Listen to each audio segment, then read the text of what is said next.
Bienvenue sur Loup-Garou France et cette fois-ci, c'est une vidéo très particulière car je suis avec Arnaud Dumouche qui est théologien catholique principalement, même si Arnaud s'intéresse à beaucoup de choses. Écoute Arnaud, je te laisse te présenter pour l'audience Loup-Garou France. Qui Oui, es-tu? oui, tout à fait. Alors, on se connaît avec Morgane Prise depuis longtemps, hein. Au début, on était fâchés, puis on s'est réconciliés. On est devenus vraiment, je peux le dire, hein, les meilleurs amis du monde. Alors, effectivement, on est tous les deux catholiques. Moi, je suis catholique théologien en Belgique, avec une chaîne numérique à laquelle, d'ailleurs, tu as participé souvent, hein, des vidéos très, très bonnes sur l'Apocalypse en particulier. Et donc là, bien, je viens dans le site que tu as fondé sur Loup-Garou France parce que je vais donner ce qu'on pourrait être l'hypothèse que donnent les catholiques sur l'existence de créatures fabuleuses comme celle-là. Voilà. C'est bien, super. Bah, merci d'avoir accepté d'être ouvert à ce type d'échange parce que c'est pas forcément le cas de beaucoup de chrétiens. Et justement, dans mon travail, bon, moi, bah, tu le sais, tu me connais, voilà, on a tourné au moins une cinquantaine de vidéos ensemble depuis des années sur des sujets théologiques. Bah moi, comme mon audience le sait, je suis prédicateur, donc j'aime beaucoup parler de Jésus et de la Bible et de toutes ces choses. Mais là, on est dans un domaine tout à fait différent.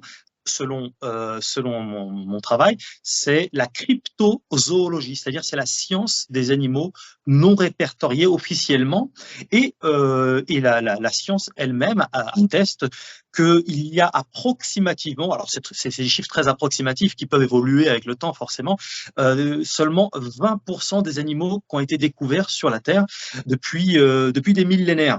Et elle identifie qu'il resterait approximativement 10 millions d'espèces totalement inconnues sur Terre et dans la mer.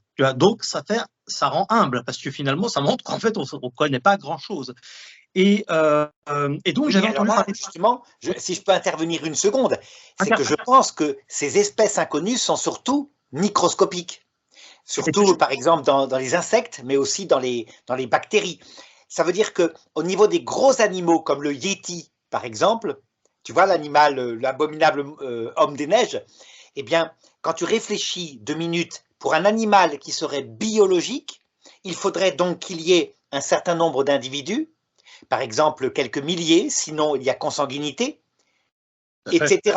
Donc ça veut dire que le Yeti ou le monstre du Loch Ness, qui serait peut-être une sorte de dinosaure survivant dans un fjord d'Écosse, eh bien on voit bien qu'il y a un problème d'analyse biologique. Par contre, en ce qui concerne le loup-garou, on va voir que c'est tout à fait autre chose. C'est un autre genre d'hypothèse. Alors, il se trouve que j'ai écrit 2 livres sur le loup-garou, et notamment, ça c'est mon premier livre qui s'appelle Loup-garou, la vérité.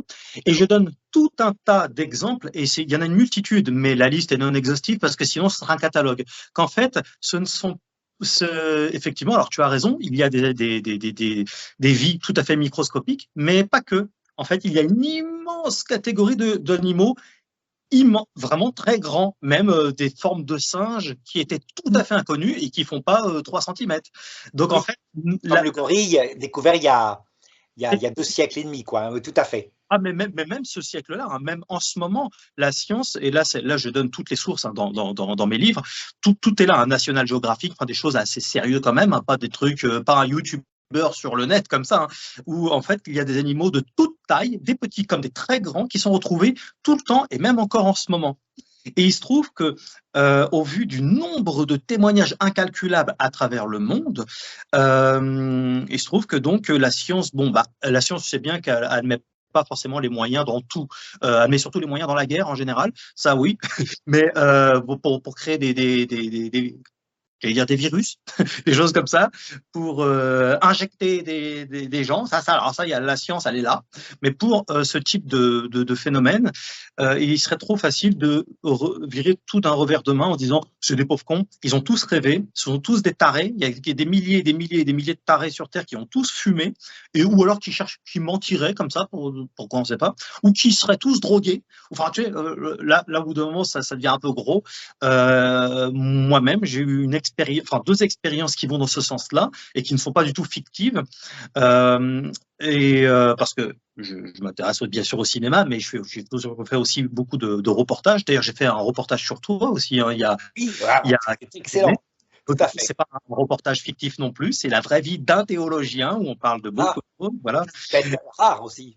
Oui, c'est une bête rare, tout à fait. C'est vrai que le chrétien se fait de plus en plus rare. Ça, c'est vrai. C'est une ère d'apostasie quand même. Hein. Et donc, il se trouve qu'au bout de plus de 20 ans d'intérêt pour le phénomène, alors au départ, j'étais passé par l'aspect folklorique, légendaire, le roi d'Arcadie, des choses comme ça. Donc, c'était 500 ans avant Jésus-Christ. Et puis, tout un tas de trucs folkloriques. Et puis, j'en suis arrivé tout doucement à l'aspect ésotérico-occulte, voire sataniste, dont certains parlaient. Donc, j'ai étayé tout ça. En fait, bon, ça aussi, j'en parle dans mon livre et je passe en revue tout ça, bien sûr. Hein. C'est assez long et fastidieux. Donc là, je paraphrase tout. Hein, pour aller plus vite, mais ils s'aperçoivent qu'en fait, la majorité de ces gens-là sont toujours sont drogués et sous l'emprise de drogue, comme des drogues lourdes, hein, pas juste de la cocaïne ou qui est déjà assez lourd, hein, comme ça, mais je veux dire des produits hallucinogènes. Donc forcément, quand tu prends des trucs comme ça, tu te mets à voir des choses et tu peux te voir n'importe quoi, en fait, tout et n'importe quoi selon tes fantasmes intérieurs, comme dans la religion chamanique, toutes ces choses-là. Il y a des éléments de vérité là-dedans, hein, il y a des trucs très intéressants, mais il y a aussi des trucs très problématiques, surtout en ce qui concerne la dogmatique chrétienne, évidemment, mais je veux dire, au bout d'un moment, tu te mets à fumer le cabinet de la paix, tu vois ce que je veux dire? Et donc là, automatiquement, tu te mets à avoir des trucs de ouf. Et donc, c'est pour ça que dans les doctrines occultes et satanistes, il n'y a pas de crédibilité, parce que les mecs sont toujours sous l'emprise d'une drogue qui les rend… Mais justement, tu vas voir que c'est très important pour l'analyse du phénomène, l'analyse, je te dis bien, objective. Hein, cette drogue, on va en parler tout à l'heure. Ouais. Alors, il y en a une multitude de drogues. Hein, et on ne va pas donner les noms pour ne pas donner des bonnes idées, mais ça aussi… Et le phénomène des chamans dont tu parlais est tout à fait significatif, donc à partir d'un cactus et avec des phénomènes objectivables, du style, je te raconte l'expérience, hein, des chamans qui, je dirais, soignaient des maladies dans leur tribu. Et donc des Occidentaux sont venus chez eux en leur demandant « mais donnez-nous les plantes que vous donnez » et qui sont manifestement très efficaces. Et le chaman répond « je ne sais pas ». Comment ça, vous ne savez pas? Il expliquait « moi, quand quelqu'un est malade dans ma tribu, qu'est-ce que je fais? Je prends le produit, donc le cactus en question, je rentre en transe et mon grand-père m'apparaît et il m'indique quelles plantes prendre et comment les mélanger. Ce que je fais, et puis du coup, je n'ai pas besoin de retenir puisque je sais que si j'en ai besoin de nouveau, il y aura de nouveau une consultation de cette façon-là. Or, la plante marche, ce qui prouve qu'il y a eu une intervention surnaturelle, qu'il y a eu objectivement quelque chose. Et bien, il y a une plante effectivement efficace, mais la méthode, la manière dont elle apparaît à ce chaman montre qu'il y a un phénomène qui dépasse la nature. Tu comprends ce que je veux dire? Là, on est dans du coup, on est dans un aspect spirituel, c'est-à-dire que, bien sûr, que leurs ancêtres, leurs défunts, pourquoi pas même leur ange gardien, peut intervenir et leur donner des informations, parce que le but n'est pas de les laisser crever non plus. Tout à fait. Et tu as remarqué que ça passe à travers l'usage de cette drogue. Donc c'est très important et je pense que l'hypothèse que je vais émettre, voilà, c'est pour ça que je te dis que ça aura une importance, les produits hallucinogènes. Oui. Alors, du coup, donc là, techniquement, on peut effectivement, avec des produits hallucinogènes, on peut voir tout et n'importe quoi, et surtout des fois n'importe quoi. On les voit se mettre dans des transes, pas possible, faire des vomir, des trucs comme ça. Il y en avait un qui s'appelle Bill Schneebelen. J'adore ce nom, Schneebelen. Oui, et ça peut toujours un truc qui se casse la gueule. Ah, il est tombé par terre. Et en fait, il explique que il appartenait notamment à l'église de Satan. Il était 99e degré de rite Memphis Mizraïm en maçonnerie et tout un tas de trucs. Et que lors d'un rituel sataniste, l'idée c'était de choisir entre devenir un vampire ou un loup-garou. Mais quand tu t'aperçois de ce type de cérémonie-là, parce que j'ai travaillé sur ces sujets-là aussi, on s'aperçoit qu'en fait, il avait choisi d'être vampire parce que la transformation en loup-garou faisait mal. Et j'explique que déjà la lycanthropie au sens strict du terme, c'est-à-dire médical, existe, puisqu'elle est tout à fait identifiée. Voilà, c'est une chose voilà, qu'il faut traiter aussi. Hein. Cette maladie, il y a une maladie qui existe particulière, effectivement. Voilà. Et en fait, et j'explique dans mes travaux que la lycanthropie au sens, j'allais dire, cinématographique du terme, c'est-à-dire l'homme qui se transforme en loup, évidemment, n'est pas possible, puisque là, ça implique aussi, et là c'est aussi le chrétien qui parle, ça implique aussi un problème de la notion humaine et de l'âme, et donc du salut, puisque si on devenait un animal, automatiquement, ça perd de l'essence de ce pourquoi nous sommes faits, et cette problématique d'une question profondément existentielle, qui suis-je et où on va. En fait, et on n'est pas fait pour devenir des animaux, on est fait pour rester des êtres humains. Donc, ça ne tient absolument pas. D'autant plus qu'il faudrait que le squelette se transforme, enfin, c'est un truc qui se mette à faire 2 mètres, etc., avec des poils et tout ça, un truc, le bordel. Donc, ça ne peut pas être un phénomène biologique, à part évidemment la maladie elle-même, hein, qui existe, mais ça, c'est autre chose. Tu sais, un syndrome particulier qui fait que la personne change de personnalité en cas de pleine lune, mais sans changer son corps. Hein. Donc, un phénomène psychique. Avec éventuellement des crimes qui pourraient être assortis. Mais ça, c'est autre chose. D'accord. On reprendrait le cas, par exemple, il y en a une multitude aussi, de Bill Ramsey, qu'on appelle le loup-garou de Londres, mais qui évidemment, lui, c'était pas juste les nuits de pleine lune, c'était régulièrement, tout le temps, il pensait qu'il devenait un loup. Mais techniquement, la lycanthropie, c'est pas juste en loup, ça peut être aussi en toutes sortes d'autres. Voilà, tout à fait. Et en fait, ils ont, mais en fait, on voit bien, ils se transforment pas, mais il y a pour parler vulgairement, il y a un fusible qui pète, et puis en fait, il croit que c'est une bête quelconque, et en fait, ce n'est pas le cas. Et c'est avec des séances d'exorcisme, pour le coup, que cette personne a été libérée de ce phénomène-là, ce qui ne signifie pas en soi qu'il y a eu une réelle possession, parce que les protocoles ont été un peu bizarres. Tu sais, c'est très protocolaire quand même dans l'Église catholique, pour identifier s'il y a une réelle possession ou une influence ou en fait un problème psychologique. On s'aperçoit que la majorité du temps, pas toujours, mais l'immense majorité du temps, ce ne sont pas des gens possédés, en fait, c'est des gens qui ont des problèmes biologiques, psychologiques graves, et donc voilà. Et en plus, ça a été fait par ce qu'on appelle les démonologues, les Warren. Donc, à mes yeux, il n'y a pas de grande crédibilité dans tout ça. Quoi qu'il en soit, parce que bon, c'est pas tout à fait. Je peux commenter ça si tu veux. Oui, vas-y. En te disant que, eh bien, dans l'Église catholique, par rapport à cette première approche qu'on ira, puisqu'on en aura d'autres, hein, effectivement, les protocoles pour discerner consistent à regarder d'abord si la cause peut s'expliquer psychiquement, donc indépendamment d'un démon, et ça peut exister. Il y a des types même de maladies mentales où il y a des fantasmes dans la tête qui peuvent être vraiment dus à un problème de toxines dans le sang. On a des exemples multiples, hein, comme cela, comme un colibacille qui empoisonne le sang et qui provoque des hallucinations réelles de ce genre-là. Et puis ensuite, on cherche si ça peut être le monde de l'au-delà. C'est pour ça que c'est très intéressant quand tu as parlé d'exorcisme, parce que tu verras, on rejoint certainement une des explications pour tous ces phénomènes-là, à savoir le monde paranormal des esprits. L'Église a toujours cru qu'il n'y avait pas que les êtres humains et Dieu, mais qu'il existe dans l'autre monde un monde parallèle. Hein. Il existe des créatures qui sont les anges, et même elle envisage la possibilité qu'il existe, tu te rappelles, des djinns, c'est-à-dire ce que les musulmans croient exister, à savoir des démons qui ont une vie psychique, qui ne sont pas des purs esprits. Mais ça, peut-être tout à l'heure, on en parlera, hein, pour ton public, exactement la distinction qu'il y a dans ces êtres surnaturels. Voilà, je te laisse continuer. On peut même y venir assez rapidement. Alors, moi, j'ai bien sûr, dans mes travaux, j'ai cherché l'aspect djinn, qui est tout à fait lié à l'islam, même pré-islamique d'ailleurs, mais qui est propre profondément à l'islam. Et ni dans la Bible, ni dans la tradition, ni dans le catéchisme, il est évoqué la possibilité qu'il y ait de près ou de loin alors ce ne sont pas des démons, hein, ce sont des esprits qu'on appelle de feu, en fait, à partir du feu. Et il n'est absolument pas identifié nulle part dans la tradition, en fait, quelle qu'elle soit, que ces créatures-là existent. Donc là, on est dans la pure spéculation, dans la pure théorie. Ça ne veut pas dire... Alors, je ne dirais pas tout à fait ça. Je dirais, regarde, je vais te montrer quelques petits textes, tu vas voir qu'ils sont vraiment dans ce sens-là. Attends, je vais essayer de le retrouver parce que du coup, je ne l'ai pas préparé. Hein. Ça prend quelques secondes. Si tu attends bien. Voilà. On est sur le Grand France, on a le temps. On a le temps, d'accord. Ouais. Ça va alors. Parce que j'ai ma Bible numérique, tu vois, il faut que je tape ça et normalement j'y arrive directement. Ouais. Ben non, j'y arrive pas directement. Justement, ça serait tellement simple hein, si ça marchait bien. Ça serait tellement simple. Alors voilà. Ah oui, voilà, je l'ai trouvé. Eh bien, c'est en Éphésiens chapitre 6, verset 12. Tu te rappelles, hein, quand Oui. Saint Paul parle Ouais. de certains phénomènes. Contre les dominations, contre les autorités, contre le prince de ce monde des ténèbres et contre les esprits méchants dans les lieux célestes.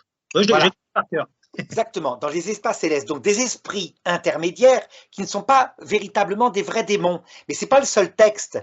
Rappelle-toi aussi ce texte de l'exorcisme pratiqué par Jésus envers des démons qui étaient dans un homme qui disent on est légion et il supplie, alors que Jésus veut les renvoyer en enfer, il supplie d'aller dans un troupeau de porcs qui est là.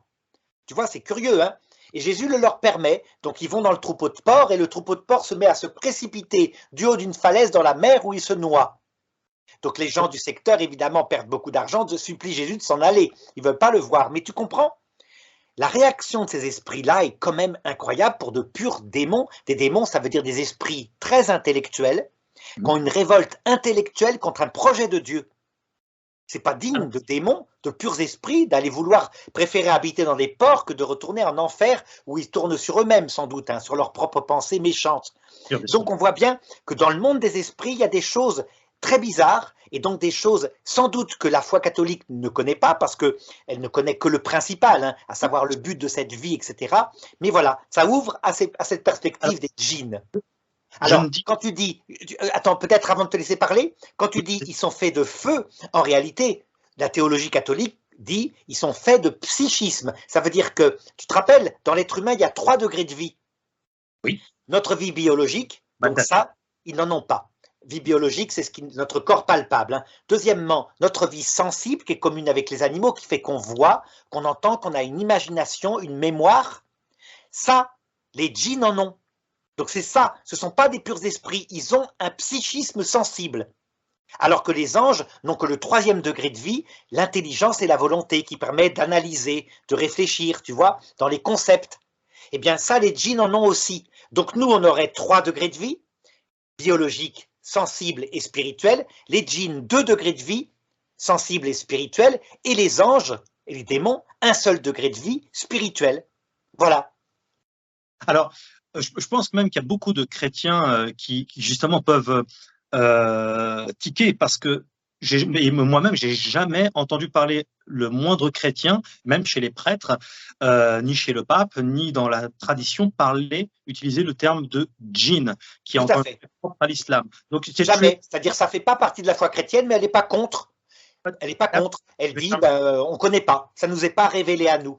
Voilà. Alors, c'est pas parce que certes, ce n'est pas dans la tradition et ni dans la Bible que ça ne peut pas exister. Mais pour autant, je veux dire, là, du coup, on est dans la théorie. Donc, il faut faire très attention quand on est dans la théorie. C'est toujours prendre beaucoup de pincettes, prendre ça avec souplesse. On peut évidemment rien affirmer avec ces choses-là. Absolument. C'est pas dans le dogme, voilà, pour être précis. C'est pas dans le dogme catholique, c'est pas contre. Mais c'est vrai, Jésus parle d'esprits, il parle de certains esprits, par exemple, qui ne partent que par le jeûne. Alors, attends, on passe du coq à light. Pour revenir au tout début, à Éphésiens, chapitre 6, verset 12. Nous n'allons pas lutter contre donc la chair et le sang, mais contre les principautés, les autorités, le prince de ce monde de ténèbres et contre les esprits méchants dans les lieux célestes. On parle dans ce cadre-là, comme pour le passage des démons, c'est bien des démons qui préfèrent aller dans les ports qu'autre chose, on parle de démons, on ne parle pas d'esprits potentiellement intermédiaires ou de djinns ou quoi que ce soit. Il est bien identifié que ce sont des démons. D'ailleurs, tu te rappelles, on avait fait une vidéo sur ce qu'on appelle les 9 cœurs d'anges, tu sais, où il y a les principautés, les autorités, tu sais, les princes, les dominations, tu sais, les trônes. Les 9 cœurs d'anges sont des purs esprits, mais là, sous le terme-là, peut être envisagé des esprits intermédiaires. Ça veut dire des esprits, comme il dit, les espaces célestes. Ils habitent les espaces célestes. Espaces célestes, ce n'est pas forcément l'autre monde. Ça peut être les espaces psychiques de notre corps. Donc, la présence en nous d'esprits qui viennent nous posséder. Alors, dans ma compréhension, ce type de texte, il est bien identifié que ce sont des esprits, donc des démons en fait, qui peuvent être des démons au sens profond du terme, c'est-à-dire des anges qui se sont déchus eux-mêmes en suivant Satan. Ça peut être aussi des âmes de l'enfer, c'est-à-dire donc des personnes qui se sont démonisées finalement, qui luttent contre Dieu, mais en aucun cas des créatures des djinns ou des esprits de la nature, qu'on appelle aussi parfois l'esprit de la nature, machin, comme dit l'islam, du coup, parce que je me suis beaucoup renseigné sur l'étymologie du djinn automatiquement, quoi, pour savoir, parce qu'il j'ai étayé, j'ai épluché tout ce bordel, quoi. Et donc, le démon, ben, comme on le voit dans le passage de Jésus, où il est question qui au départ il possède une personne, hein, eh bien le démon est là non pas pour pour posséder, enfin s'il possède une personne il la possède, mais il est là pour séduire. D'ailleurs Satan et le démon en général on l'appelle le séducteur, le malin. Il porte toutes sortes de noms comme ça, le père du mensonge. Techniquement le démon n'est pas là pour faire peur. Parce que sinon, justement, regarde. Quand tu fais du spiritisme, tu vas voir que vraiment ça rejoint ce que tu analyses. Hein. Tu sais que dans le spiritisme, il ne faut pas le faire, hein, évidemment c'est interdit par les religions comme le catholicisme, mais quand les gens font du spiritisme, ils voient 3 sortes d'esprits qui viennent. Mais comment tu le sais? Ben, par les effets qu'ils provoquent. Parfois, tu sais, quand il y a eu l'accident, le fameux accident d'avion de Tenerife, tu te rappelles, 2 Boeing qui se sont rentrés dedans sur l'aéroport de Tenerife, c'est le plus grand nombre de morts dans l'histoire de l'aviation, 700 morts, quelque chose comme ça. Hein. Eh bien, des spirites du monde entier, juste après, recevaient des contacts de personnes qui étaient mortes dans l'accident d'avion et qui voulaient dire un petit au revoir à leur famille. Et donc là, apparemment, il y a parfois des morts, des âmes qui sont en train de passer dans l'autre monde. Absolument. Première espèce, mais ils ne connaissent pas l'autre monde, hein, ils viennent de mourir. Deuxième espèce, tu constates que des phénomènes de spiritisme, le démon va venir effrayer, comme tu viens de le dire, par exemple une jeune fille qui est imprudente, en cassant son miroir dans sa chambre, par exemple. C'est arrivé à une jeune fille d'une des écoles où je travaillais, c'est pour ça que je prends cet exemple, et elle voyait des mains glacées qui se posaient dans son dos, elle était complètement terrorisée avec sa copine. Là, on voit bien, il y a un phénomène qui peut te rendre fou de terreur. Et c'est pas spirituel. Et puis enfin, troisième façon, eh bien quand ce sont des esprits très intellectuels qui t'enseignent une doctrine qui évidemment va se séparer du christianisme sur tel point ou tel autre, hein, en montrant par exemple que le paradis, ben, je sais pas, il y a une réincarnation, des choses comme cela. Et donc on voit cette troisième forme d'esprit intellectuel qui ressemble plutôt à des anges révoltés, parce qu'ils essayent de tromper l'esprit. Alors, mais la deuxième espèce, tu vois, qui fait peur, tu peux te demander, mais qui c'est ces esprits-là? À quoi ça leur sert de rendre fou de terreur une jeune fille? Ben, tu vois que c'est pas digne d'un pur esprit, il y a quelque chose d'intermédiaire, effectivement. Je vais répondre à ça. Alors là, on est, de mon point de vue, dans un tout autre domaine. C'est-à-dire qu'en fait, techniquement, on ne parle pas de la même chose. Toi, tu me parles de spiritisme, c'est-à-dire d'invocation. Ils font venir. Ils font venir. Évocation, ils font apparaître extérieurement. Mais tu vas voir le rapport que je ferai tout à l'heure. Hein. En tout cas, pour le moment, vas-y, je te laisse répondre. Je vais terminer. Et donc, ils font venir, ils cherchent à faire apparaître. Donc, évidemment, là, il ne faut pas s'étonner. Mais dans le démon, d'ailleurs, saint Paul en parle aussi, en évoquant le prince de ce monde. Jésus aussi en parle, le prince de ce monde, le séducteur. Donc, ces personnes qui cherchent, qui n'invoquent pas, qui ne cherchent pas à faire venir, se font bien plus séduire par une façon attractive. On le voit aujourd'hui dans ce monde, dans tout ce qui se passe, quoi. Le sexe à outrance, enfin des choses voilà, qui te donnent envie d'y aller. Par exemple, on pourrait reprendre l'anecdote, tu sais, du démon qui est à l'entrée du village et qui est là, il se fait chier, en fait. Parce qu'en fait, tous les gens dans le village se séduisent entre eux. Il n'y a rien à faire. Tu vois ce que je veux dire? Donc, en fait, absolument. Voilà, à venir leur faire peur. En fait, c'est bon. En fait, le démon, tout ce qui l'intéresse, c'est que tu ailles vers, pour parler un peu vulgairement, le mal, l'orgueil. Voilà, que tu te révoltes contre Dieu. Le mensonge, et que des trucs cool. Tu vois, donc, voilà. Alors que les esprits intermédiaires, on a l'impression un peu comme les oncles de Casper le fantôme. Tu te rappelles dans le film Casper le fantôme? C'est amusant hein, comme film. Il y a 3 oncles qui s'amusent à terroriser.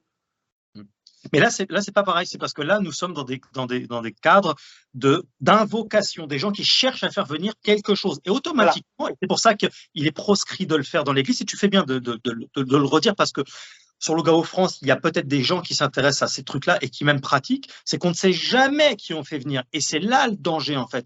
Donc, là, on est dans un tout autre domaine. Là, parce que là, on est dans le domaine d'un cryptide, c'est-à-dire que ce sont des gens qui sont sur une route de campagne, dans une forêt, ou aux abords d'une forêt ou d'un champ, et ils voient un animal qui apparaît, ils voient bien physiquement, charnellement, avec des poils, etc. Parfois, il y a des traces, etc. Et bien, qui passe comme ça, qui les regarde, et puis qui se bat, un animal vraiment charnel, très défini, on a tous les détails depuis le temps, et ce, de façon mondiale. Et il est très dangereux, et c'est là qu'il faut faire attention en tant je crois qu'en tant que théologien, prédicateur, ou peu importe, une personne spirituelle, c'est qu'il faut faire attention de ne pas tout spiritualiser non plus. Ce n'est pas parce qu'on ne comprend pas un phénomène qu'il ne peut pas y avoir des explications rationnelles. Mais tu vas voir que je ne vais pas spiritualiser dans l'hypothèse que je vais te donner. Hein. Alors, je ne vais pas spiritualiser uniquement. J'admets le caractère concret que tu me donnes et voilà, je vais te donner une explication, mais regarde, prenons l'histoire de toutes les apparitions de ce genre. Il n'y a pas que le loup-garou, hein. Il y a aussi des pays où ce sont des trolls ou des lutins, des choses comme ça. Il y a des pays, prends le livre de Flavius Joseph. Il a écrit son livre à l'époque de la guerre des Juifs contre les Romains. Il raconte que dans le ciel de son époque, avant la destruction du temple de Jérusalem, donc en 70 après Jésus-Christ, il apparut des armées entières que les gens virent dans les nuages avec des bruits de combat, tu sais, des bruits d'épée, des armures, etc. C'était incroyable. Et les gens le voyaient physiquement. Hein. Il n'y a pas eu que ça. Il y a eu des phénomènes, tu vois, par exemple en Amérique. Tu as entendu parler de ce qu'on appelle les phénomènes d'enlèvement par des ovnis. Oui. C'est-à-dire que les femmes américaines témoignent vraiment, réellement, avoir été enlevées par des êtres venus de l'espace qui pratiquent sur elles des attouchements sexuels. Eh bien, cette chose-là était connue au Moyen-Âge. Saint Thomas d'Aquin en parle lui-même. Ce sont les incubes et les succubes. Lui attribuait ça à des démons qui venaient coucher avec des femmes et elles tombaient enceintes. Et puis, les incubes étaient des démons masculins qui pénétraient des femmes et les succubes des démons féminins qui s'attaquaient aux hommes. Donc voilà un petit peu les choses. À chaque fois, témoignage avec une réalité concrète. Eh bien, je vais essayer de te donner une explication pour que tu vois ça. Ce qu'il y a de commun à tous ces phénomènes-là, y compris le loup-garou, mais l'encou, tu te rappelles l'encou en Bretagne, la mort, on entendait son bruit, elle se présentait dans la rue, et quand on entendait le chariot de l'encou qui arrivait, c'est que quelqu'un allait mourir dans le village. Tu as entendu parler de cette chose-là peut-être? Je suis breton. Ah ben voilà, donc tu vois, donc c'est connu, hein, et les gens y croyaient vraiment. À chaque fois, tu observes, c'est un phénomène qui apparaît, qui est en rapport avec l'époque, et qui disparaît mystérieusement, c'est-à-dire qui se vaporise. Les ovnis, c'est pareil. Les ovnis actuels, qui sont des phénomènes qu'on peut repérer dans les radars, apparaissent, ont une accélération fantastique, mais qui pourrait, tu vois, si c'était comme ça, il y avait un être humain dedans, il serait centrifugé, hein, son sang sortirait de son corps. Et qui disparaissent comme s'ils n'avaient pas existé. Oui. Et pourtant, on a les traces radars. Eh bien, l'hypothèse la meilleure que j'ai trouvée, pour ma part, c'est venue d'un prêtre, le père Emmanuel de Floris, qui disait, eh bien, c'est simple, les esprits intermédiaires s'incarnent réellement comme ils le faisaient dans l'Ancien Testament. Dans l'Ancien Testament, il est dit que les statues des dieux païens s'animaient et provoquaient des guérisons. Et saint Thomas d'Aquin analyse en disant, les statues elles-mêmes ne s'animaient pas, hein, c'était des démons qui venaient les animer. Et donc, moi, mon hypothèse, c'est que ces phénomènes-là sont physiques, comme tu le dis, mais si jamais, justement, il n'y a pas de loup-garou comme une espèce particulière avec, mettons, 1000 loups-garous qui se reproduiraient, mais un seul qui apparaît par-ci, par-là, eh bien, c'est que c'est un phénomène réel, mais dû à ces esprits intermédiaires. Donc, ce n'est pas seulement l'imagination qui les produit, il y a des apparitions, comme on y croyait au Moyen-Âge, mais sauf qu'elles s'adaptent à la mentalité du temps. Et donc, des transmissions de messages, comme d'habitude, etc. Voilà, je te laisse parler et commenter. Sauf que cette histoire de loup-garou n'appartient pas à notre siècle, car en fait, on retrouve les mêmes histoires avec les mêmes détails depuis Mathusalem, quoi, en fait. C'est pas, ça fait des siècles et des siècles et des siècles et des siècles. C'est tellement difficile, c'est difficile d'identifier les premiers témoignages, tellement il y en a, en fait. Encore une fois, l'adversaire, le démon, n'a aucun intérêt ou ce que tu appelles un esprit intermédiaire qui, encore pour moi, c'est vraiment très peu palpable en soi parce que moi, à titre personnel, j'ai beaucoup de mal avec les djinns, tous ces trucs-là. Je vais dire que je pense qu'en 2000 ans d'histoire, et même en parlant des Hébreux, on aurait dû avoir au moins une ou deux bribes de ces créatures-là, ce que moi, je n'arrive pas à identifier ni dans la tradition, ni dans la Bible, de mon point de vue. Dans la Bible, non, mais par contre, dans les traditions païennes, oui. Ah oui, partout. Mais là, le paganisme n'est pas une référence pour moi. Il peut y avoir des éléments de vérité. Il doit l'être, hein, parce que tu verras, quand je dis païen, ça veut dire en fait à partir du néolithique, hein, quand on commence à être frappé par la misère et où les hommes construisent des statues de Dieu et les statues s'animent. Et dans le monde entier, c'est raconté. Alors, il faut faire attention aussi parce que entre animer, il peut y avoir aussi du symbolisme là-dedans. Ça ne veut pas forcément dire qu'elle se met à bouger, la statue. Tu sais très bien que parfois, dans tout ce qui est spirituel, c'est un peu comme les paraboles de Jésus aussi, des fois c'est très parabolique, c'est métaphorique, c'est symbolique. Des fois, c'est pas forcément au sens matériel. Moi, je dirais, c'est ni physique au sens fort du terme, hein. Le prophète Daniel le démontre, hein. Tu te rappelles peut-être cette histoire du serpent dans le livre de Daniel, un serpent géant qui mangeait des quantités de nourriture la nuit. Et donc là, quand même, le roi Nabuchodonosor dit à Daniel, quand même, là tu vois bien que c'est un dieu. Et Daniel lui répond, rationalisons, je te démontre demain que ce n'est pas un dieu.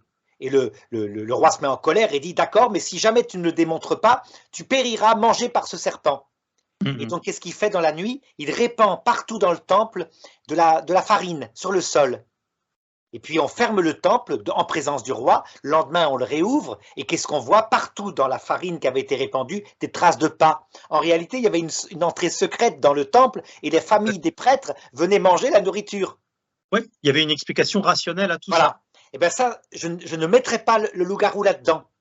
Je ne mettrai pas non plus dans l'explication purement spirituelle, comme tu viens de le dire, mais entre les deux.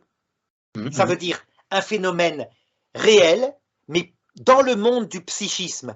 Ça veut dire que, un peu comme l'OVNI fait réagir un radar, mais disparaît, eh bien, les démons et les anges révoltés ont le pouvoir de prendre la forme qu'ils veulent.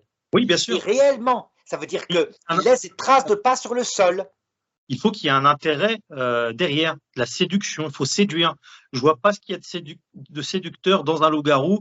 Regarde cette tronche. Tu vois, la séduction, elle est simple, elle est de te brancher. Toutes les personnes qui voient un loup-garou ont peur. Et ils ont peur, mais c'est comme le spiritisme quand je t'ai dit qu'il était effrayant et que certaines jeunes filles étaient terrorisées par le miroir cassé et des mains glacées dans le dos. Ou comme les oncles de Casper. Ça veut dire que ces esprits-là ne seraient pas des purs démons, effectivement, dans la séduction intellectuelle, mais seraient des êtres intermédiaires qui s'amusent en répandant la terreur et du coup en faisant que on se mette à les adorer comme des dieux. Regarde ce qui se passe pour les ovnis. Les ovnis, tu as des gens comme les Raéliens, mais bon, eux, on voit bien que, j'ai dit, Raël, c'est plutôt un escroc qu'autre chose, mais quand même, ils se mettent à écouter leurs messages. C'est pas une référence du tout, effectivement. Oui, oui. Mais tu sais, et si, au lieu de spiritualiser la chose, on ne cherchait pas à la comprendre d'un point de vue scientifique? Parce que c'est très important. Ça me poserait problème. La foi n'exclut pas, encore une fois, la rationalité avant toute chose. Par exemple, j'explique dans mon livre, c'est un exemple parmi tant d'autres, hein, qu'il y a 35 millions d'années, c'est-à-dire, c'était pas la semaine dernière, eh bien, la Corse était rattachée à la France. Et puis, avec les plaques tectoniques, rien à voir avec la danse tectonique. Eh bien, la Corse, enfin, ce qu'on appelle aujourd'hui la Corse, s'est détachée tout doucement et elle a bifurqué comme ça pour donc se détacher directement de la France. On a beaucoup de témoignages aussi en Corse. Ce qui explique notamment, et on en a sur différents continents qui se sont détachés au fur et à mesure du temps, ce qui explique que c'est un animal antique, comme il existe encore beaucoup d'animaux préhistoriques, et là la science l'atteste aussi, qui sont parfois, qui ont été identifiés très récemment. Il y a même, je reprenais aussi l'exemple, tu sais, de l'ornithorynx. Ça aussi, c'est un exemple parmi beaucoup d'autres. Hein. Quand on l'a découvert, c'était, je crois, de mémoire vers le XVIIe siècle à peu près. Oui. Et les Blancs croyaient que non, c'était une légende, en fait, c'est une connerie, tout ça. Et puis c'est resté comme ça, à l'état un peu légendaire, machin. Et puis on est arrivé seulement, je crois que c'était en 1930 et quelques environ, c'était en Angleterre, et là on s'est aperçu qu'en oui, c'était vrai en fait, l'ornithorynx, ce truc bizarre avec un bec comme ça, avec un dard sur l'une des pattes, etc. Wow, ça existe vraiment. Et des fois, il faut beaucoup de temps pour s'apercevoir qu'en fait un animal existe. Donc au départ, on pense être légendaire, et bien souvent, ce qu'on identifie être des légendes, parfois il y a une vérité derrière. Alors c'est là qu'il faut faire attention et avoir du discernement. Et des fois, c'est juste, parfois, il peut y avoir un aspect symbolique dans la réalité de ces choses-là, comme par exemple les légendes arthuriennes qu'on retrouve à Brocéliande, des choses comme ça. Il y a un aspect véritable, mais symbolique dans le fond, des histoires d'amour, des choses comme ça, une morale. Mais parfois, il peut y avoir un aspect matériel, mais pas forcément comme on l'imagine, comme pour le loup-garou. Évidemment, c'est pas une créature qu'on tue avec des balles en argent les nuits de pleine lune et des créatures sanguinaires assoiffées de sang. Non, non, c'est véritablement un loup préhistorique qu'on appelle l'Homo lupus, c'est-à-dire en fait loup humanoïde. C'est ce que ça veut dire un loup-garou étymologiquement. Oui. C'est-à-dire loup humanoïde. Et donc, il y a des capacités humanoïdes, comme les hommes préhistoriques, qui ont évolué avec le temps, car nous retrouvons beaucoup de différences entre les loups-garous.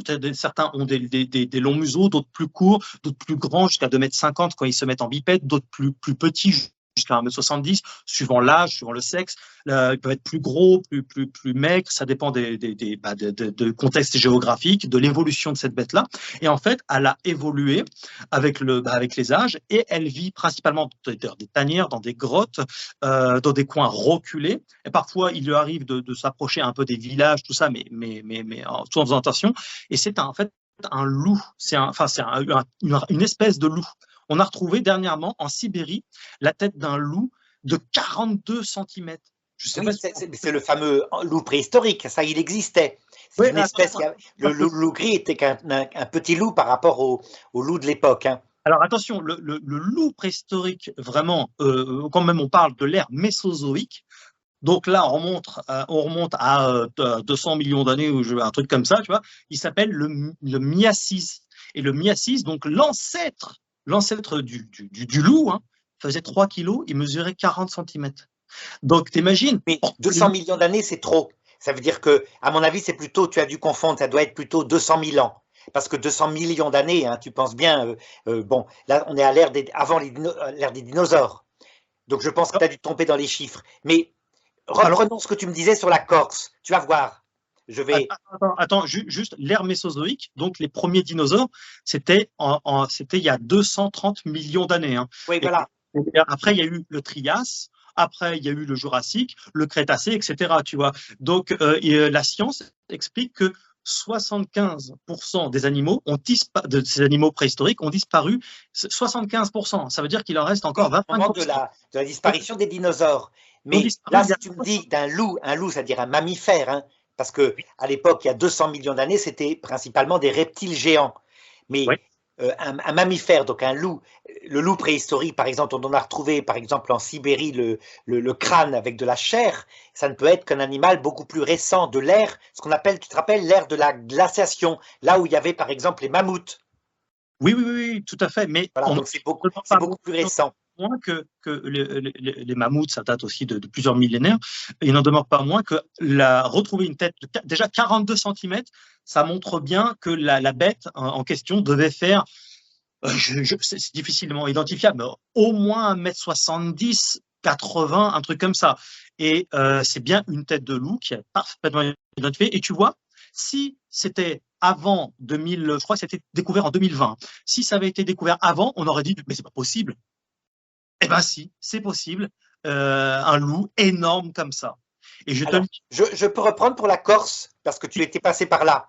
Oui, tu vois, un animal biologique, hein, donc mangeant de la nourriture, de la viande, etc., donc ayant une reproduction sexuée, en Corse, un animal de cette taille-là au niveau purement biologique, ne peut pas exister. Tu vois bien pourquoi? Parce que s'il y en a un, il faut qu'il y en ait au moins une centaine pour qu'il soit interreproductibles. Et du coup, forcément, ils ont besoin de beaucoup de nourriture parce qu'ils sont assez grands. Par contre, regarde, si tu rentres dans le monde, eh bien, des animaux, justement, dans ce monde paranormal, d'un animal qui apparaît parfois, qui effraie les gens et qui disparaît, comme d'ailleurs les légendes du loup-garou le montrent, hein, il se retransforme le jour en un animal normal.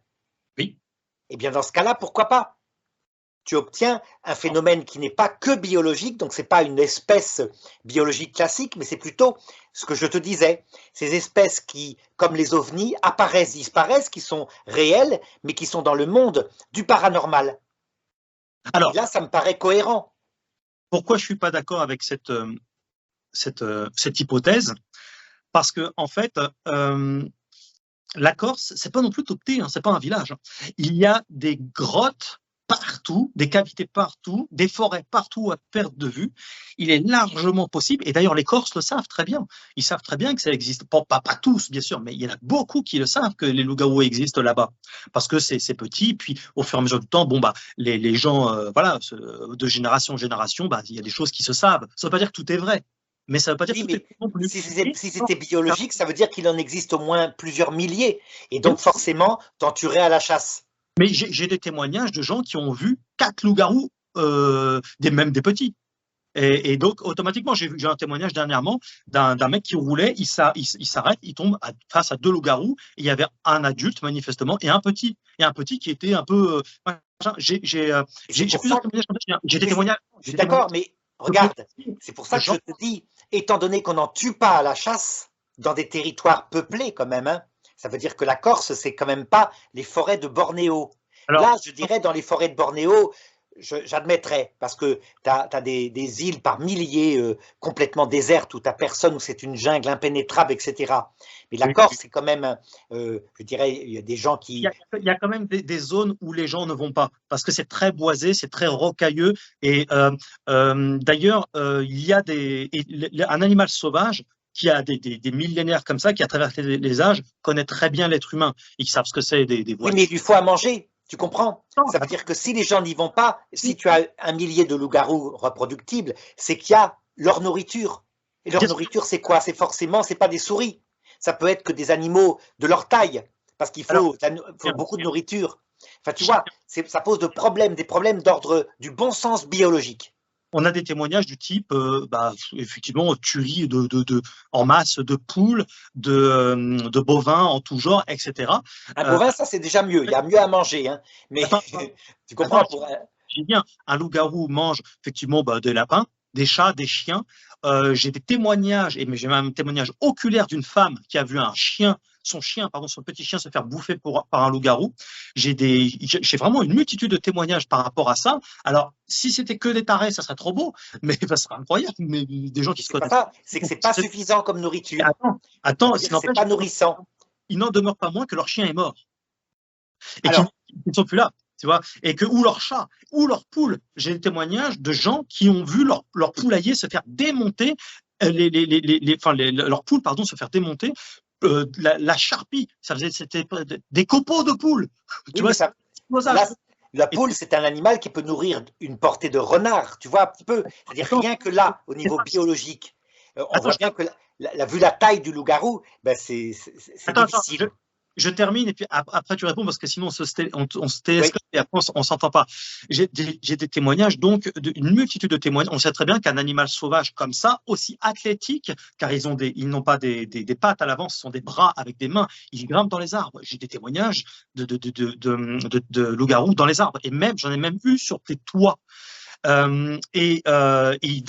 À chaque fois, la description est la même, elle est vraiment identique, venant de gens qui ne se connaissent absolument pas, qui n'ont rien à voir et qui n'y croient même pas, et qui ne sont même pas spirituels. Ils n'en ont rien à foutre de Dieu, des démons, des machins, des trucs, c'est pas leur sujet du tout. C'est des gens très terre à terre, on va dire, même parfois un peu, sans leur manquer de respect, des fois un peu même basique.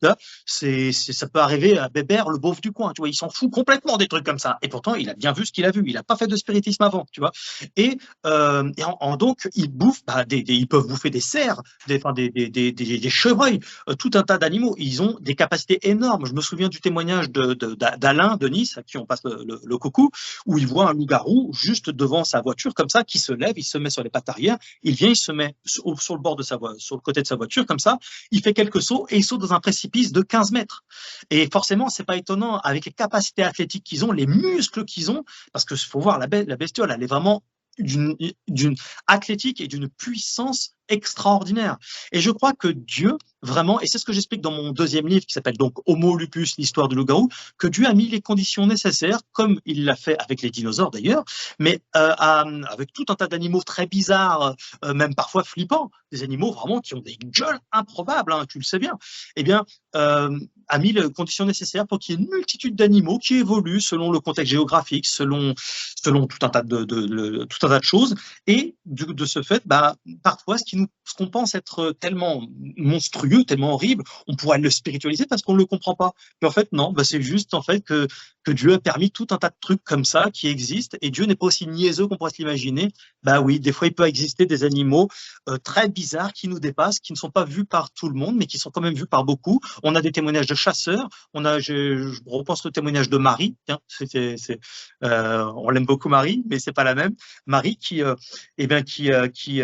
son père a fait la Deuxième Guerre mondiale, il était un résistant, il était tombé face à un loup-garou pendant la Deuxième Guerre mondiale, et il connaissait 2 chasseurs qui avaient shooté 2 loups-garous, donc ils les ont vus morts, les loups-garous, c'était bien là, c'était bien matériel, c'était pas, voilà, on a des vidéos aussi, hein, de loups-garous, hein. Donc, alors, c'est vrai, il y a beaucoup de fakes, mais il n'y a pas que des fakes, il y a des choses qui sont palpables, qui sont identifiées sur le plan des caméras de surveillance, avec plein de témoignages comment on appelle ça, du personnel qui travaille là. Je pense à un témoignage, par exemple, d'un loup-garou en train de creuser un trou.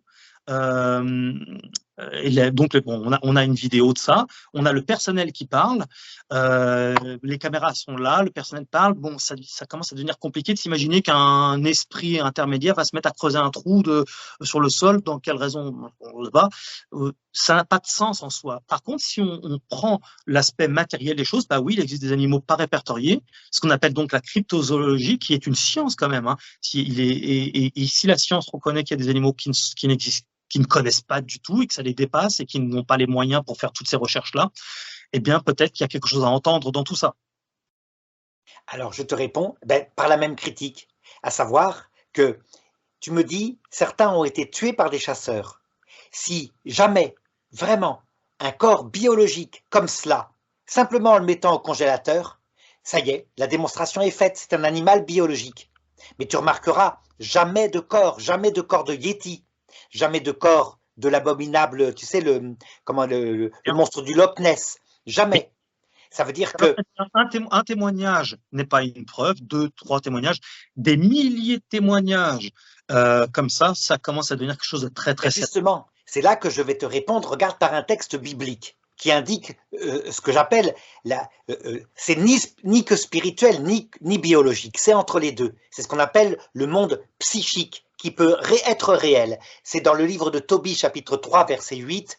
Il faut savoir que la petite Sarah avait été donnée 7 fois en mariage et qu'Asmodée, le pire des démons, avait tué ses maris les uns après les autres avant qu'il ne se soit uni à elle comme son époux. Eh bien, l'Église catholique a toujours cru que le monde, tu vois, n'est pas dans le pur spirituel, c'est-à-dire des démons qui viennent te tenter intellectuellement, mais qui peuvent se façonner des corps apparents et avoir un impact sur le monde réel, biologique. Tout à fait. Eh bien, pour ma part, je reste sur l'hypothèse que, parce que biologiquement, ces animaux géants, c'est impossible, il faudrait qu'ils soient trop nombreux, il y a trop de nourriture, c'est trop biologiquement difficile. Par contre, dans le monde psychique, tu as quelque chose qui a vécu à travers toutes les civilisations. Ça veut dire que les démons ne se sont pas toujours présentés comme étant des esprits intellectuels, ce qu'on appelle le mystère de l'iniquité, leur but ultime, mais ils se sont incarnés, parfois sous forme de créatures fantastiques, mais qui sont réels. Je ne dis pas que, par exemple, les trolls dans les pays nordiques, hein, c'est autre chose que cela. Oui, on ne parle pas de la même chose. Ouais. Voilà. Donc c'est mon hypothèse. Mais... Alors le livre de Tobit, pour ceux qui veulent la référence, c'est un livre deutérocanonique qui est dans l'Ancien Testament, qu'on peut retrouver dans la Bible de Jérusalem ou par exemple ou la Tob, qui sont très bien. Je le dis parce qu'il y a aussi des Bibles où il n'y a pas ces livres-là dans l'Ancien Testament. Donc c'est un livre deutérocanonique qu'on peut retrouver dans la Bible catholique. Là on parle d'un démon. Le démon qui a pour prénom, en tout cas, on ne sait pas si c'est vraiment son prénom au sens littéral, mais en tout cas, il s'appelle Asmodée. Voilà. Et un démon, là, c'est pas pareil. Tu le constates, il n'est pas dans la séduction intellectuelle, mais dans un effet physique. À quoi ça lui sert de tuer les épouses d'Anna, les époux d'Anna, avant qu'ils se soient unis? Ça lui sert à rien. Le démon n'a pas de corps. Ça lui sert uniquement dans ce que je t'ai parlé au début de cette vidéo, à propos des djinns, ça veut dire effrayer le psychisme, le terroriser, rendre esclave de superstition. Et donc, comme je te le disais, ce n'est pas biologique au sens fort. Asmodée n'est pas un démon avec, qui mange de la nourriture et qui vit tout le temps sur Terre dans une grotte. C'est pas non plus un pur esprit, mais c'est entre les deux. Alors, Asmodée, en tout cas, il est identifié dans le catholicisme que c'est pas un esprit intermédiaire, mais c'est bien un démon, comme Eurinum, comme d'autres démons qui ont été identifiés par l'Église comme étant bien des démons et pas des djinns ou des esprits intermédiaires. Des démons, pas forcément dans le sens pur esprit. Je t'ai dit que l'Église était ouverte, même si elle l'a pas mis dans son dogme. Ça peut être un démon dans le sens, ces intermédiaires-là, auxquels elle reste ouverte, parce qu'il y a des phénomènes, je te l'ai dit aussi, c'est pour ça que j'ai parlé du spiritisme, qui paraissent pas dignes des purs esprits, mais qui ne sont pas non plus biologiques, qui sont entre les deux. C'est le domaine du psychisme. Et le psychisme, je sais bien, la critique que tu vas me dire, c'est que le psychisme, c'est l'imaginaire. Mais non, je n'ai pas dit que ça. En Afrique, il y a des témoignages comme ça, où des sorciers, par exemple, décident que telle personne qui n'a pas obéi va mourir, elle meurt. Et c'est réel. Je veux dire que les Africains qui sont encore très proches de ce monde-là le voient bien. Ah oui, mais ça, je crois que là encore dans un autre domaine. Je pense pas qu'on parle vraiment de la même chose. Pour moi, dans mes analyses, dans mes travaux, alors il y a quelques attaques de loups-garous, c'est vrai. Manifestement, il semble qu'il y ait eu quelques morts aussi d'après les forces de l'ordre, etc. Donc là, il y a une enquête assez importante, donc avec des traces de canidés très très très imposants. Alors il y a beaucoup de choses qui ont été dites par rapport donc à un loup-garou donc biologique. C'est absolument pas de notre point de vue un problème qu'il y en ait en France et ailleurs, parce que la faune est vaste. D'ailleurs, elle est tellement vaste qu'on a besoin des chasseurs pour réguler la faune. Donc en fait, de la barbaque, de la bouffe, il y en a. Alors, les loups-garous peuvent bouffer aussi des poissons et même des végétaux, surtout en période de famine. Tu vois, comme les loups en fait. Puisque c'est une espèce de loup, hein, je le répète, hein, c'est pas un animal qui n'a rien à voir avec le loup. C'est véritablement un loup. Donc, je sais quand on dit loup-garou, tout de suite on se dit, c'est forcément, dans l'esprit collectif, c'est forcément un monstre, mais en fait, non, c'est un loup, donc qui marche en quadripède, mais qui a des capacités comme les singes, les singes, enfin oui, c'est des formes de singes, les hommes préhistoriques que beaucoup assimilent à des hommes. Non, ce ne sont pas des hommes. Ce sont des animaux qui ont évolué avec le contexte, pareil, géographique, les millénaires, tout ça, comme tout animal évolue. Et c'est ce type de canidé, en fait, enfin de loup, a évolué aussi avec des caractéristiques différentes et c'est légèrement humanisé, mais ce n'est pas un homme, pas du tout. Tu vois, mais tu as vu, je ne te suis pas là-dessus. Pour moi, biologique, c'est impossible. Je dirais, j'ai la même analyse sur l'abominable homme des neiges qui vit au sommet de l'Himalaya où il n'y a rien à bouffer. Tu vois, je suis embêté parce qu'il n'y a rien, aucun être humain ne peut vivre là-haut, mais il n'y a pas de nourriture du tout. Ça veut dire donc, par contre, phénomène intermédiaire, pourquoi pas? Voilà. Tout ce qui est alors ça c'est pas mon domaine, hein. Sasquatch, Bigfoot, tout ce truc-là, je peux pas parler de ça. Je sais qu'il y a beaucoup de témoignages. Je pense que le Sasquatch, ça c'est mon point de vue personnel. Je pense que les Sasquatch, les trucs comme ça existent. Je pense pas que ce sont des singes, donc ils ne se nourrissent pas de barbac. Donc en fait ils doivent bouffer des feuilles, ils doivent bouffer des feuilles. C'est ça qui est embêtant. Non, donc ils doivent manger selon le contexte géographique. où ils doivent peut-être manger des choses qu'on ne connaît pas, qu'on ne sait pas. De la glace, il n'y a que de la glace.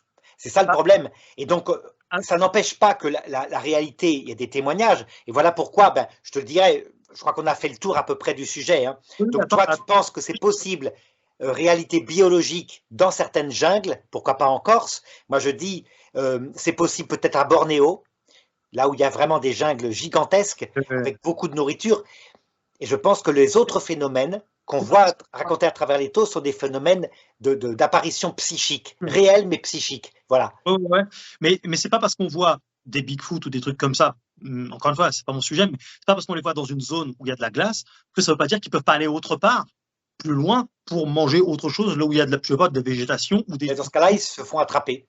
Il est mal mangé. Mais on a attrapé parce que d'abord c'est l'Himalaya, donc il n'y a pas de végétation du tout, hein, c'est des régions entières, c'est très très haut, hein, donc voilà, bon, c'est compliqué. Pour toi, c'est pas possible qu'il y ait des animaux qu'on ne connaisse pas du tout, mais des grands, hein, et qui en fait, qui est vraiment charnel, biologique, et qui puissent en fait avoir des conditions de vie qui nous échappent complètement. D'ailleurs, pour ce qui est du loup-garou, une chose, c'est que, et ça je l'ai toujours dit, je l'ai expliqué, je m'en suis aperçu au fur et à mesure du temps de mes études, c'est que bien souvent, quand ils s'approchent des villages, c'est que souvent ils sont en état de famine. Quand ils suivent une personne, et des fois ils suivent quelqu'un comme ça, mais ils restent au loin comme ça, mais des fois ils se montrent, hein, mais ils suivent une personne et ils l'attaquent pas. C'est parce que justement ils sentent que et ils regardent si la personne pourrait pas avoir de la bouffe sur elle comme ça, mais ils ne s'en approchent pas. Ils font très attention. Et en fait, c'est toujours très instinctif, très très animal en fait. Ils cherchent à manger, ils cherchent à survivre. Et donc dans la faune est très très vaste. Encore une fois, s'il y a besoin de chasseurs pour la réguler, c'est bien parce que la faune est vaste et même trop vaste. D'ailleurs, on s'est plaint à cause de la dictature sanitaire que nous avons subie là. On s'est plaint qu'il y avait trop d'animaux maintenant dans les forêts et ça empiétait sur les routes et que c'était un vrai problème. Donc, tu vois. Tout à fait. Alors, je te répondrai à ta question. Je pense que des loups sont en train de reconquérir la France actuellement et qui sont d'abord très discrets. Mais sur un animal d'une espèce géante, hein, donc de cette taille-là, dans les régions occidentales très peuplées, je pense que c'est impossible. Par contre, du côté de Bornéo, certainement, il doit y avoir peut-être même des hominidés. Tu te rappelles peut-être de l'Homo florensis, je crois, qui a disparu il y a à peu près 3000 ans, même pas, hein, et dont on a retrouvé des fossiles. Et ce sont des Homo erectus dans les jungles de Bornéo. Tu vois, la preuve, c'est que c'était possible. L'exemple type, si on n'avait pas retrouvé des ossements, on dirait, non, c'est pas possible. Mais justement, pour un animal géant, comme par exemple le paresseux géant, on retrouve les ossements. Pourquoi pas un loup géant? On a le loup du paléolithique, hein, qui est je ne sais plus comment il s'appelait, c'est pas le loup gris, il y a une autre sorte de loup, hein. On a retrouvé les ossements, on voit bien, c'est des loups beaucoup plus gros que les loups actuels. Effectivement. On constatera qu'il faut toujours du temps. Et c'est pas parce qu'aujourd'hui on ne trouve pas que demain on va pas trouver. Et c'est pas. Et aussi, il y a tout un tas d'éléments quand même, parce que le loup-garou, comme je t'ai expliqué, c'est un animal particulièrement sauvage, qui se méfie énormément de l'homme. Finalement, pour le loup-garou, c'est plus l'homme qui est un loup, c'est le cas de le dire. Tu vois. Et en fait, quand ils vont mourir, quand ils savent qu'ils vont mourir, ils le sentent instinctivement, ils vont se reclure, se mettre dans une zone où il y a personne. Après, il y a ce qu'on appelle le biotope. Donc, il y a l'acidité des sols. Il y a aussi, tous les insectes, les rapaces, tous les charognards qui viennent en très peu de temps, tu n'as plus rien du tout, quoi. Alors déjà, il faut aller dans une zone où il se serait reclus, une zone improbable où on ne peut pas aller, pour ensuite, avec le biotope qui désigne absolument tout en quelques jours ou quelques semaines, suivant l'endroit. Donc, c'est naturel. D'ailleurs, j'ai un témoignage là qui date d'une trentaine d'années où une personne a vu carrément une tête de 70 cm. Donc là, on a un très gros spécimen. Alors, je ne sais pas exactement où la tête était arraché, hein, mais 70 cm approximativement dans un fossé comme ça. Et dans ce cas-là, il faut leur dire à ces gens-là immédiatement de la mettre au congélateur, de la porter au Muséum d'histoire naturelle et immédiatement, tu as une publication obligatoirement parce qu'il y a personne n'a intérêt à cacher un animal géant qui serait extrêmement rare, etc. Je ne pense pas parce que dans ce que je fais, beaucoup de gens aujourd'hui ont peur d'aller dans la forêt. Ont peur de sortir la nuit dans la forêt alors qu'ils le faisaient avant. Aujourd'hui, en fait, je crois que la masse, le peuple, n'est pas prêt à tout entendre et à tout comprendre, même parfois. Bon, voilà, tu sais, l'humain est avant tout dirigé par ses peurs, principalement. Mais pas sur les animaux. Les animaux, après tout. Un animal qui est considéré comme étant sanguinaire et démoniaque pour certains et autres, et ben en fait, si ça ferait peur aux gens de se dire putain, c'est un loup-garou, ça ferait peur à la majorité des gens. Donc, quand moi je vois la réaction d'une partie de la communauté loup-garou France, pas tous, hein, mais une partie, je me dis, si ça se faisait à grande échelle, ça créerait une psychose. Et des fois, le peuple n'est pas prêt à entendre certaines choses. Et ça a tellement été ancré dans l'esprit des gens que c'était démoniaque, que c'était des conneries, que c'était ceci, que c'était cela, en fait, que parfois il faut du temps pour laver voilà, nettoyer le cerveau. C'est un peu comme avec les injections. Au début, on disait ne faites pas ça, machin truc. Aujourd'hui, on commence à avoir les résultats dramatiques. Et ben, parfois, il faut du temps pour s'apercevoir que les gens manquent de discernement, de cohérence. Et ça, bah, même aux personnes les plus intelligentes, tu vois, ça veut rien dire tout ça. Il faut du temps des fois. Donc voilà. En tout cas, on a fait le tour. Hein. Je pense que chacun pourra se faire un jugement par rapport à nos deux opinions, hein, qui sont intéressantes. Voilà. Vraiment à te remercier de cet échange-là, du temps que tu as pris, et pour ça, parce que encore une fois, bah, chez les chrétiens, des fois, c'est juste. Voilà, c'est juste impossible de débattre avec eux sur ces sujets-là, et c'est dommage. Mais non, il faut débattre de tout, absolument. Et ne pas, justement, ne pas être dans le mépris. Hein. Vraiment, c'est important, chercher des explications. En tout cas, ben, merci Morgane, hein, c'est vraiment super. Et tu me diras quelles seront les réactions à cette vidéo. Ah oui, n'oubliez pas, chers abonnés, à chaque fois, vous le savez, mais je vous le dis, pour tout le travail effectué et continuel, bah, de laisser un petit like, évidemment, laisser un petit commentaire pour vous dire ce que vous en pensez. Et puis, on se retrouve dans une prochaine aventure. Si vous voulez faire une petite participation PayPal, c'est pas de refus, parce que vous savez que tout ça, c'est beaucoup de temps. Et si vous voulez en savoir encore plus, bon, vous avez le livre Loup-garou, la vérité, et vous avez le deuxième livre qui n'est pas encore sorti au moment où je parle, parce qu'on est au mois de décembre 2022, mais vous verrez cette vidéo en 2023.